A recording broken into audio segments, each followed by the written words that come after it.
এজন্য নিজেকে ভালোবাসতে শিখুন। নিজের ভালোবাসার কথা যদি চিন্তা করেন তাহলে বুঝতে পারবেন আদম সফিউল্লাহ, বিশেষ করে মা হাওয়া আলাইহিস সালাম, তেনারা হলেন জান্নাতি, আদি পিতা আদি মা। বাপ মা জান্নাতি, আমরাও তো জান্নাতি। দুনিয়াতে জান্নাতি হয়ে চলবেন না জাহান্নামী হয়ে চলবেন, ইটস আপ টু ইউ।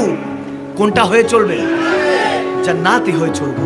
তাহলে জান্নাতীদের লক্ষণ হলো বেনামাজি হতে পারবে, সুদ ঘুষ খেতে পারবে, অন্যের উপর অত্যাচার করতে পারবে, অন্যের হক নষ্ট করতে পারবে, রসুল আরবিকে নিয়ে কটূক্তি করতে পারবে, ওলি আল্লাহদের পথ কখনো ছাড়তে পারবে, আহলে বায়াতে আতহারের পথ কখনো ছাড়তে পারবে, সাহাবায়ে রাসূলদের আদর্শ কখনো ছাড়তে পারবে। রাজি আছি? রাজি আছি?